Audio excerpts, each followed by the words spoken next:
Now, Washington mornings on the Mall. 105.9 FM. And AM 630. WMAL. 8:37 on WMAL. Brian Wilson in with Major Garrett and Tori Clark. Brian Neiman has the day off today. On the line, our good friend Larry Kudlow, host of the Kudlow Report on CNBC, and the Larry Kudlow Show, heard each Saturday at 7 p.m. right here on WMAL. Larry, how are you? Good morning. Back from vacation. Well, good for you. I'm an open book. Greece is the word. What's going to happen? I don't profess to be smart enough to look at what I'm reading and understand it. So give me the 1 minute primer on what's going to happen with Greece and what it means to you and I. Well, the only thing I can say, I mean, my crystal ball is no better than anybody else's. It looks like political opinion polls, are now shifting back away from this crazy far-left party, and they're moving in the direction of the center-right party, which means there may be an orderly resolution to this whole thing. And the second round of elections is coming up. So it's quite possible that the far left, which wants to renege on all the debt deals, they may go down. And if they do, that would be a good thing. The Greek stock market is actually trading higher, I think, yesterday and today. So, the politics there seem to be shifting, and perhaps Greece will stay in the Eurozone. I'd say the odds are a little better right now. But what about Spain, Larry? That seems to me to be it's quite obviously a larger economy. It's more central to the future of the European economy generally, the Euro specifically.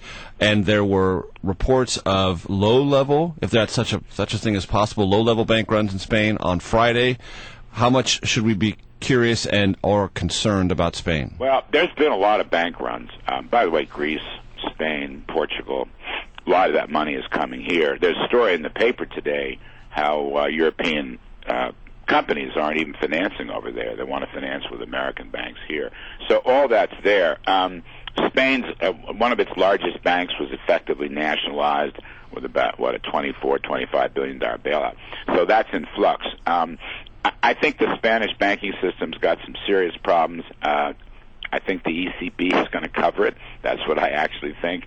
So I don't think the bottom is going to fall out.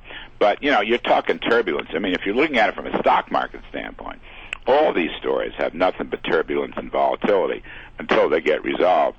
Then, when they get resolved, they're never really resolved. So we'll have to wait and see. But I think really right now all eyes are on Greece. I think Greece is still the focal point. But Larry, can you project out, say, 3-5 years? Is it going to take Europe that long to work out of this recession or whatever we're calling it?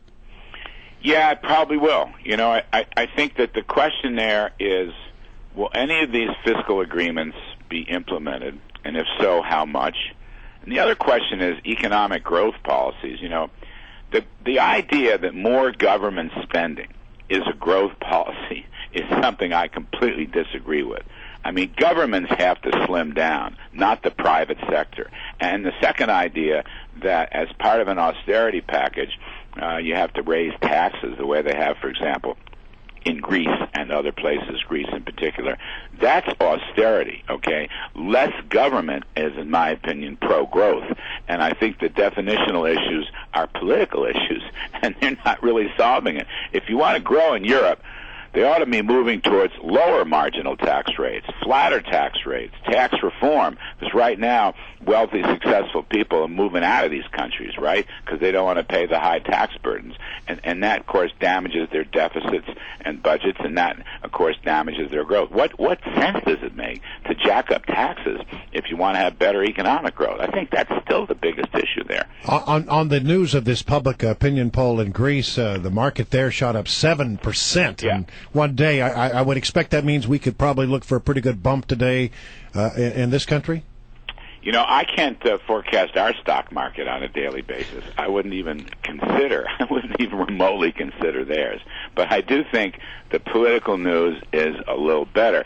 And the guy who runs that center-right party, what is it, the New Democracy Party, I think his name is Samaras or something like that. He's pretty good. I've actually seen op-ed pieces from him, and he's at least something of a supply sider. He understands the tax component. So, that's not all bad. And, of course, here at home, the biggest event this week is going to be the jobs report on Friday. After two very mediocre jobs reports, we'll get another fix on the employment trend, and we'll get another fix on the political trends, because obviously Obama's polls have gone down with the last two subpar jobs report. The question is, what kind of shape is the American economy in? Is it 2%? Is it 2.5%? These things are going to matter for our elections. The average of polls in Wisconsin on the Walker recall has Walker up by 6.4 points. This is a sort of an important fight for many reasons, politically, but also sort of ideologically. Yeah, directionally, in terms of fiscal policy, in terms of reining in public sector unions who have been bankrupting many of these states, and where there's huge arguments in places like New Jersey and Ohio, Indiana, and of course Wisconsin's the tip of that iceberg. And I think if Scott Walker can win, it's a gigantic victory. Knocks down big labor. All that money they're spending won't work. The polling data show, incidentally, it isn't the collective bargaining restraint. They've really sort of lost that, because so much of what Scott Walker has done to pull back spending and have co-pays, contributions by unions into their pension and their health benefits, I think Wisconsinites like that.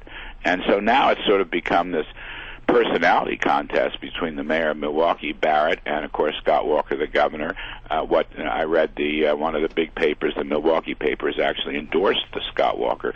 So yeah, it looks good there. I think that could be one of the brightest spots. And if Walker does win, it'd be such a crushing defeat for big labor out there, and nationwide a defeat, that you have to wonder whether Mitt Romney might not even take Wisconsin, might not even take some of these Midwestern states. That's why this thing is so huge. It's not only the fiscal politics, it's the electoral politics. Larry Kudlow, always a pleasure to have you here. Thank you. See you soon.